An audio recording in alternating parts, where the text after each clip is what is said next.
Greetings, everyone. We have for this week, we will be doing things a little bit different for the week, switching things up and doing things a little bit different. We're going to talk here about the five love languages. If you guys are not familiar with the book, The Five Love Language, it explains the different love languages that an individual might at some um, time in their life be um, actually from birth. Um,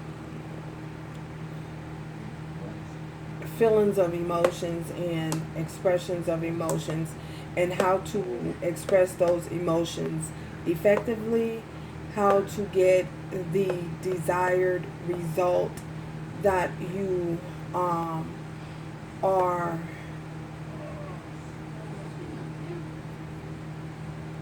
how to get the desired result of affection that you're seeking from an individual. And this can work in many relationships. It can work in relationships with their children.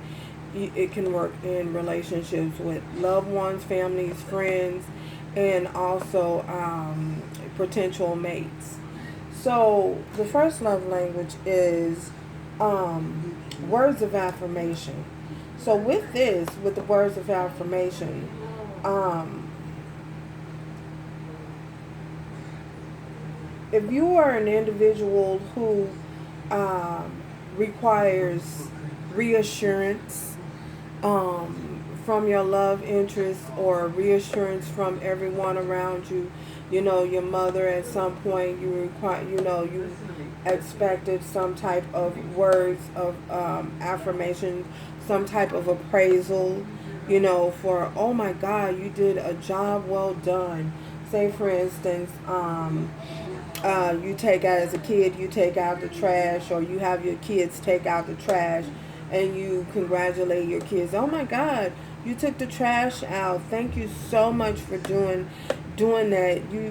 I really was not expecting you to take the trash out. Oh, words of encouragement, and just saying a kind word, an expression or emotion of a kind word. Those are, and this is words of affirmation. Normally, typically, individuals who have this as a love language expect some type of um, congratulatory response for anything that they may have done. So,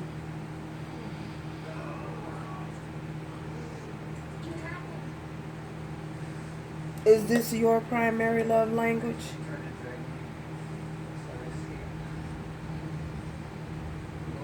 In dealing with relationships, it's very important to understand what your love language is, and the love language of your mate.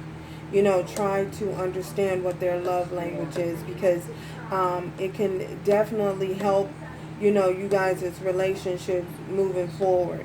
I feel as though many people don't think about this. They really don't take this into account, because they get so busy and caught up in the dating process, and understanding and wanting to know whether or not there's chemistry in a relationship, that they forget, that if you are not speaking one another's love language, it's a possibility for potential, could be disaster. A disaster, that's something that could be avoided, and you can determine this out. You can determine this within um, the first couple of dates. What someone's love language is. So the second love language we have is quality time.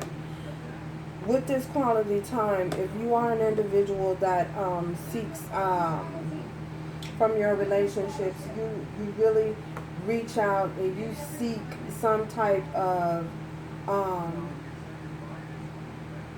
you want to be treated as a person and not an object. Um, when you're feeling as though you're an object, you're forgotten about. We'll just say that. You feel as though you're forgotten about. Something that, how you give a kid a toy and they play with it for a while and then they lay to the side. So when if you're someone who requires quality time, love language is quality time. It could be time spent together with one another. If you're someone who requires or likes to communicate and talk on the phone, or you like to go out on dates, just time being spent and focus and attention being spent on you, then this could possibly be your love language. Could be possibly quality time. You are someone who requires attention to be spent on you. A focus, you are wanting to be the primary focus of someone's life, or the primary focus at hand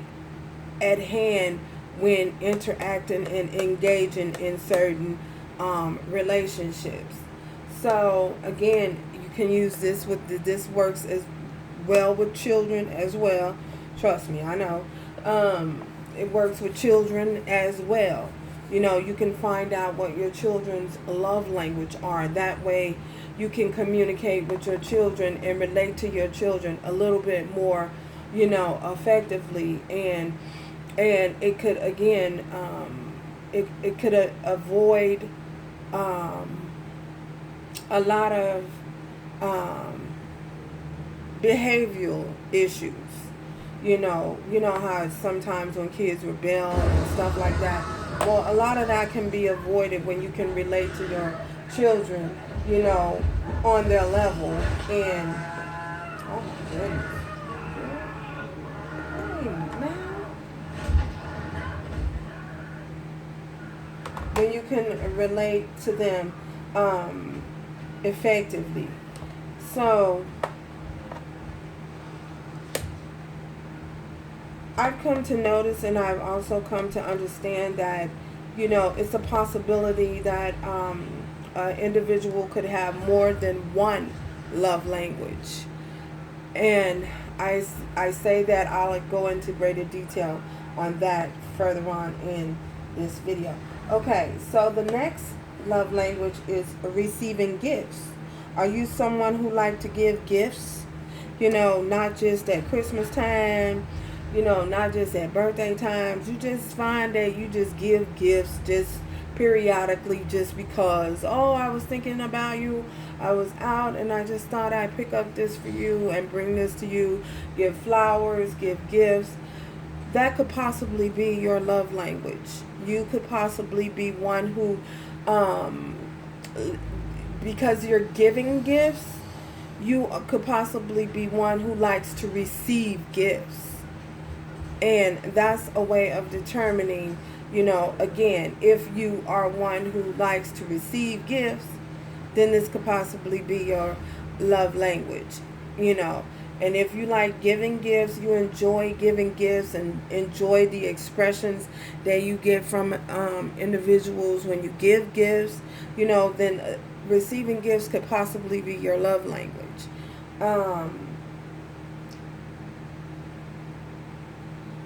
And when I say receiving gifts, I don't mean to the point to where it is in a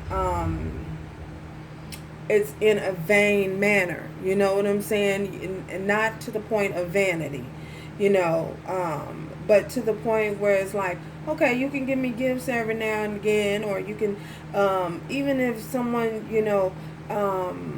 just brings you flowers, or it's the thought that counts, or give you a card. I was in the store and I thought about you. You fell on my mind and I thought I'd get you this card, and you give a card, that type of thing. So that's just an example. So the next love language we have is acts of service. So if you're one of those individuals that like to lend a helping hand all the time, And when I say lend a helping hand all the time, you may find yourself going out, say for instance, you and your mate, and you're cleaning the house, and your mate just all of a sudden gets up, and or you expect them to vacuum the floor, or they just unconsciously do this. They just do it because they know that this is something that you like, or you go and you like making the bed. Oh honey, no, I'll make the bed today. I'll take out the trash, I'll do this, and you expect this type of help, or this type of service. Honey, I'll take your car to the car wash. I'm going to take your car to the car wash and have it washed for you. Stuff like that. Then you may be one who enjoys acts of service. You may, your love language may be an appreciation and gratitude. Someone showing their appreciation by just doing those small, simple things for you. Acts of service could be your love language. Their action to you is a form and an expression of their emotions for you. You know what I'm saying? Their love for you. By them doing this, it's to you, it feels as though they're expressing some form of love. So that could be your love language, acts of service. So for others of you, we have physical touch, which is the last one. With physical touch, every human being on earth, even animals, every living and existing thing on this earth requires some type of physical touch. Plants require water. They require sunlight. That's a touch from the divine. You know what I'm saying? To keep flourishing. If you're one who enjoys, let's just say you're a hugger, someone who enjoys to hug, or say for instance you're out with your girls and you're one that just love to touch. I hope y'all ain't touching nobody that hard, but you just like to give them a slap on the wrist, or a touch on the hand, or a touch on the shoulder, just some form of communication, some form of touch. Then you could be one who possibly your love language is physical touch. I say that because I have a child who their love language is physical touch. They just I don't care what kind of touch. It could be a hug. It could just be a brushing of the arm, just a caressing, any type of caress, whatever. That's a form of physical touch. That's their love language. So, and even especially when people are going through, how when individuals are going through crisis, especially when they're going through crisis and something has happened and they just need a physical touch, they just need a hug. This is a form of love language. So physical touch is a form of love language. And again, I have come to find out and come to notice that in my dealings, in my everyday dealings, that most individuals have at least two love language. They have one that is possibly a primary love language, but the underlying love language is always physical touch. Because again, every human being needs some form of physical touch at some point in their existence. Every living thing. So, physical touch is definitely a main part of the love language, the love language, how to speak someone's love language. And again, when I say speaking their love language, again, it helps you to relate to, hold on, y'all, my throat. Again, it helps you to relate more effectively with your mate or with your relationships, just, again, all relationships, because it can be used in every area. Um, when you know someone's love language. So, what is your primary love language? Do you even know what your love language is? How to tell what your love language is?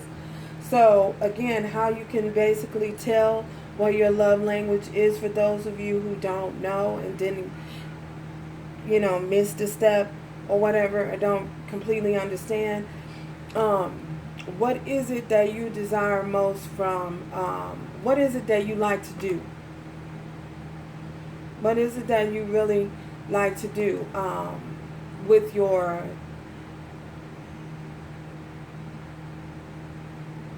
in your connections? How do you operate? How do you move in your connections? When you are in your everyday connections within your relatives or your immediate family, how do you react? Are you one who likes to be helpful, always lend a helping hand, acts of service? Are you one who always are bringing gifts, or always showing up to someone's house with a bottle of wine, or receiving gifts? Could possibly be yours. Are you someone who thrives off of words of affirmation? Wow, you really did. You really done an excellent job with that. Are you one who particularly likes to digest affirmations from individuals? Encouragement. Wow, keep up the good work. Then words of affirmation could be yours. And are you one who just likes likes to gather, likes gathering, family gatherings, like time being spent with family members all the time, all the time? um